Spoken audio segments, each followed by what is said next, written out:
Hi friends, good morning and welcome to the Gospel Reflections. Are we responsible for one another? Yes, we are. Time and again, we are scandalized by the frailties of the church. There had been divisions and disagreements. There is no ideal community. Many of these difficulties we still experience in our parishes and religious communities today. Jesus in today's Gospel reminds us that by being members of the church community, we are responsible for one another.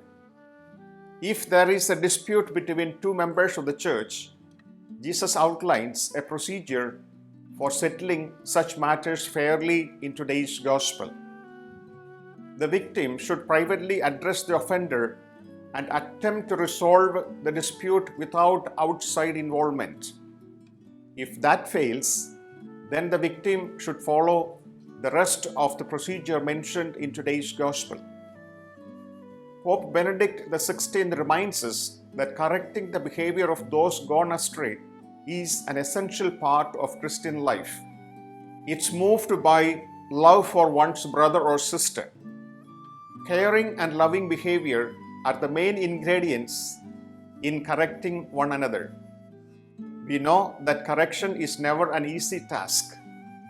First of all, most of the time, there is an imminent outright rejection to it. Secondly, there is also the fear of being labeled as judgmental. The book of Ezekiel chapter 33, we are reminded of this mission and responsibility of being good shepherds to one another. One of the difficulties is that no one wants to make the first move towards reconciliation. Fraternal correction is a spiritual work of mercy that has to come from the real charity and mutual responsibility.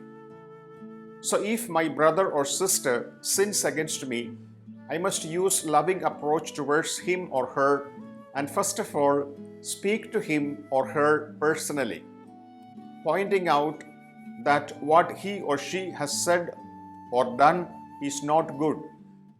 All this indicate that there is a shared responsibility in the way of Christian life.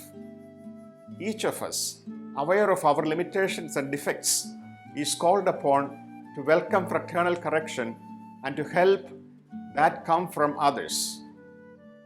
Thus, it requires a lot of humility and simplicity of heart. Jesus made it clear that worship without reconciliation is not acceptable to God. The mission entrusted by Jesus to his disciples is to work for peace and reconciliation among those who are hostile towards each other.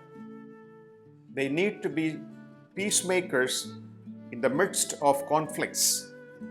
When we have to make a fraternal correction, we have to do it with great kindness and compassion in what we say and in the way we say it, because at that moment we are merely God's instruments.